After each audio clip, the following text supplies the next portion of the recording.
আল্লাহর পয়গম্বর মুসা কালিমুল্লাহ আল্লাহর কাছে ডাক দিয়ে কয়, ওগো আল্লাহ, দুনিয়ার মধ্যে কোন মানুষ পাপিষ্ঠ নাফরমান, সেই মানুষটারে আমি একটা মুহূর্তের জন্য দেখতে চাই। কোন মানুষ রে আপনি পরকালে জাহান্নামের আগুন দিয়া জ্বালাইবেন, মানুষটারে আমি একটা নজর দেখতে চাই। আল্লাহ তাআলা বলেন, রে মুসা সাবধান, আমার কোন বান্দা গুনাহগার, কোন বান্দা নাফরমান, সেটা জানার মতন তোমার সুযোগ দিব না। কারণ আমার বান্দা গুনাহ করবে, গুনার কাজ করে, অন্যায় করে, দোষ করবে, কিন্তু আমি আল্লাহ আমার বান্দার দোষগুলা ডাইকা রাখবো। রে মুসলমান, রে পৃথিবীর মুসলমান, মুসা কালিমুল্লাহ আল্লাহর কাছে বলে, ওগো মালিক, আমি আপনার কসম, জালালিয়াতের কসম, ওয়াহদানিয়াতের কসম, তোমার কসমকে বলি, ওই মানুষটারে শুধু আমি দেখব, দ্বিতীয় কোনো কথা ওই মানুষটার কাছে বলবো না। আল্লাহ বলেন, মুসা কেন কেন এই মানুষটারে তুমি দেখতে চাও? বলে, আল্লাহ, এই মানুষটারে দেখা একটা জিনিস অনুমান করব, আমার উম্মতদের কাছেও আমি বইলা দিব, যাতে ওই মানুষটা যে যে দোষ করবে, দোষ করেছে, সেটা যেন আর আমার উম্মতেরা করতে পারে না, যাতে এই অন্যায়গুলি যেন করে না। আল্লাহ রাব্বুল আলামিন মুসাকে বলেন, রে মুসা, যেহেতু তুমি বারবার আমার কাছে অনুরোধ করতেছো, বারবার আমার কাছে প্রার্থনা করতেছো, মুসা রে, যাও যাও, এই রাস্তার মধ্যে তুমি দাঁড়িয়ে দাঁড়িয়ে থাকবা। একটা যুবক, একটা মানুষ ওই রাস্তা দিয়ে আসতে থাকবে, যে মানুষটি আসবে তার কোলের মধ্যে ছোট্ট একটা বাচ্চা থাকবে। ওই মানুষটারে দেখার পরে বুঝতে পারবা সেই মানুষটা হলো জাহান্নামী মানুষ, আমার দরবারে সে নাফরমান গুনাহগার। সেই মানুষটারে দেখা তুমি বুঝতে পারবা। মুসা কালিমুল্লাহ দৌড় দিয়ে একটা রাস্তার সামনে দাঁড়িয়ে গেল। রাস্তার সামনে দাঁড়াইয়া ওই জাহান্নামী লোকটারে দেখার জন্য দাঁড়িয়ে আছে। কেমন মানুষ জানি দেখতে রে, মানুষটা মনে হয় অনেক বিকট কালো হবে, নাফরমান। যেহেতু আমার রবের দরবারে নাফরমান, সেই মানুষটারে আমি দেখি কোন দোষের কারণে আমার রবের কাছে সে জাহান্নামী হয়ে গেছে। মুসা কালিমুল্লাহ রাস্তার মধ্যে দাঁড়িয়ে রইল। হঠাৎ করে তাকে দেখে ওই যুবক রাস্তা দিয়ে আসতেছে, কোলের মধ্যে এই একটা ছোট্ট বাচ্চা, সাথে বাচ্চাটারে নিয়ে এই রাস্তা দিয়ে আসতেছে। রে মুসলমান, রাস্তা দিয়ে যখন আসতেছে যুবকটার দিকে মুসা কালিমুল্লাহ তাকিয়ে আছেন। তাকাইয়া বলেন, যুবক রে, তোমার আমি কোনো কিছু বলবো না, কারণ তুমি আমার সামনে দাঁড়াইও না। কারণ তুমি যদি আমার সামনে দাঁড়াও, আমার মনে হয় কখন জানি তোমারে উল্লেখ করে আমার রব গজবের ফয়সালা করে দেয়। যদি তোমার উপরে গজব চলে আসে রে, মনে হয় আমার উপরে পড়ে যেতে পারে। রে নাফরমান, আমার সামনে তুমি আর দাঁড়াইও না। মুসা কালিমুল্লাহ এই কথা বলার পরে মনে মনে এবার দৌড় দিয়ে আসলো রবের কাছে। আইসা আবারও একটা অনুরোধ করলো, আল্লাহ আমারে জাহান্নামী মানুষটারে দেখাইলা, এবার তোমার কাছে আরেকটা অনুরোধ গো রব্বুল আলামিন, আমার আরেকটা অনুরোধ হলো, জাহান্নামী লোক দেখাইলা, এবার আমারে জান্নাতি লোকটারে দেখাইতে হবে। মুসা কালিমুল্লাহ এই কথা বলার পরে আমার আল্লাহ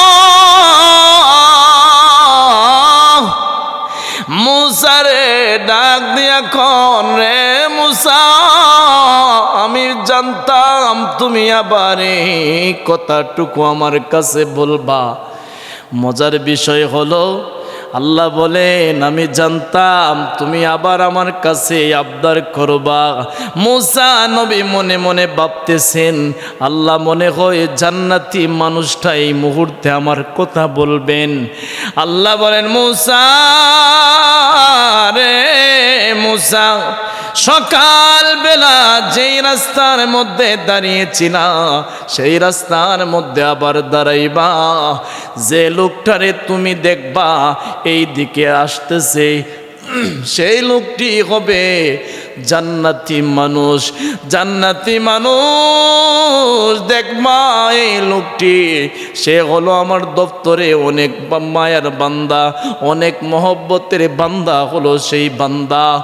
এবার মুসা কালিমুল্লাহ মনের মধ্যে আনন্দ নিয়া রাস্তার মধ্যে দাঁড়িয়ে আছেন। রাস্তার মধ্যে দাঁড়িয়ে থাকার পরে দেখতেছেন সকালবেলা যেই যুবক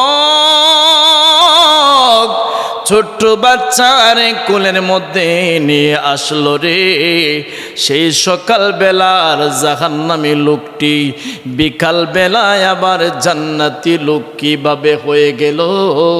মুসা কালিমুল্লাহ মনে মনে ভাবতেছেন, আহারে আমার দেখার মধ্যে কোনো ভুল আছে নাকি? না না, সেই লোকটাই তো সকালের লোকটি, তাইলে আমার বুঝে আসে না যেই লোকটি সকালের জাহান্নামী ছিল সেই লোকটি কিভাবে বিকাল বেলা জান্নাতি হয়ে গেল। ওই লোকটার দিকে ভালো করে নজর দিয়ে মুসা কালিমুল্লাহ তাকিয়ে রইলেন। যুবকটায় বলতেছে, ওগো আল্লাহর পয়গম্বর, আপনি আমার দিকে কেন এইভাবে তাকিয়ে আছেন? মুসা নবী কনের, যুবক তুমি কি সকালবেলার লোকটি নাকি? ওই যুবক কয়, হ্যাঁ আমি হলাম সকালবেলার যুবক। ওগো পয়গম্বর, সকালে তোমারে দেখলাম, এখন দেখি বিকালেও আবার এই জায়গার মধ্যে দাঁড়িয়ে আছো, ব্যাপার কি? মুসা কয়, না তোমার সাথে আমার কোনো কথা নাই, যার সাথে কথা হবে তিনি আমার মাওলা, তিনি আমার আল্লাহ। মুসা একটা দৌড় মারল তুর পাহাড়ের মধ্যে। ওগো আল্লাহ, তুমি যেই তো আমার এ জাহান্নামী বান্দা দেখাইলা, আবার তোমার কাছে বললাম জান্নাতি বান্দা দেখার জন্য। মজার বিষয় আমি কোনো কিছু বুঝতেছি না। সকালে যেই ব্যক্তি জাহান্নামী বলে আপনি সাব্যস্ত করেছেন, স্বীকৃতি দিয়েছেন, ওই ব্যক্তিটা দেখি বিকালবেলা জান্নাতি লোক হয়ে গেল। কারণ কি? আমি তো কোনো কিছুই বুঝতেছি না। আল্লাহ রাব্বুল আলামিন মুসা কালিমুল্লাহরে ডাক দিয়া কোন, রে মুসা, কারণ কি শুনবা? শুনো, যেই ব্যক্তি সকালবেলা জাহান্নামী ছিল সেই ব্যক্তি কিভাবে বিকালে জান্নাতি হয়ে গেল? আমি আল্লাহ কেমন, আমি কোরআনের মধ্যে বলেছি, লা তাকনাতু মির রাহমাতিল্লাহ, ইন্নাল্লাহা ইয়াগফিরুয যুনুবা জামিআ, ইন্নাহু হুয়াল গফুরুর রহিম। রে মুসা, শুনো শুনো, আমি আল্লাহ কুরআনের মধ্যে বলেছি, রে বান্দা, যারা পাহাড় পরিমাণ গুনার কাজ করেছ, আমি আল্লাহর রহমত থেকে নৈরাশ হয়ে যাইও না, আমি আল্লাহর দয়া থেকে তোমরা সরে যাইও না। তুমি যদি গুনাহ করতে করতে পাহাড় পরিমাণ গুনাহ করে ফেলো, মনে রাখবা পাহাড়ের চাইতে আমি আল্লাহর অধিক বড় রহমতের দরজা। বান্দা, নিশ্চয় আমি রহমান, আমি দয়ালু, দয়ার আল্লাহ। বান্দারে আমি দূরে ঠেলা দিতে পারি নাই। রে মুসা, শুনে রাখো, আমার বান্দা যখন সকালে জাহান্নামী ছিল, সেই বান্দা বিকালে জান্নাতি কিভাবে হইল, শুনে রাখো। ওই লোকটির সঙ্গে একটা ছোট্ট ছেলে আছে, বাচ্চা আছে। সেই বাচ্চাটারে নিয়ে যখন রওনা হয়ে গেল, বাচ্চায় বাবার সাথে প্রায় সময় কথা বলতে থাকে। দেখবেন ছোট্ট ছোট্ট বাচ্চারা আপনি আমারে অনেকবার প্রশ্ন করতে থাকে। এই ছোট্ট বাচ্চা বাবারে ডাক দিয়া কয়, ওগো বাবা, ওই যে বিশাল সাগর নদী দেখতেছি, এই নদী তো অনেক বিশাল বড়। ওগো বাবা, নদীর চাইতে আর কোনো কিছু বড় আছে নাকি? ওই সন্তানের কথা শুই না বাবা বলে, নদীর চাইতে পাহাড় অনেক বড়। বাবারে আবার দ্বিতীয় প্রশ্ন করতেছে, ওগো আব্বা, বলেন তো পাহাড়ের চাইতে আর কোনো কিছু বড় আছে নাকি? বাবা এই কথা বলার পরে সন্তান যখন এই প্রশ্ন করলো, সন্তানের কথা শুই না বাবা মনে মনে দুর্বল হয়ে যাচ্ছে। সন্তান রে কয়, নদীর চাইতে পাহাড় বড়, পাহাড়ের চাইতে তোমার বাবার গুনার পাহাড়টা অনেক বড়। এই কথা যখন বলছি রে মুসা, আমার বান্দার ভিতর একটা মুসর মেরে দিল, একটা কম্পন সৃষ্টি হয়ে গেল। আমার বান্দার ভিতরটা দরফর করতেছে। এই কথা বলতে দেরি হয়, আমার বান্দায় পাহাড়ের চূড়ার মধ্যে, রাস্তার মধ্যে সেজদায় পড়ে গেল। সেজদায় পয়রা আমি রবরে ডাক দিয়া বলছে, আল্লাহ, আমার ছোট্ট বাচ্চায় কি থেকে কি বড় এটা প্রশ্ন করলো, কিন্তু আমার সন্তান জানে না, আমার বিবি বাচ্চা কেউ জানে না।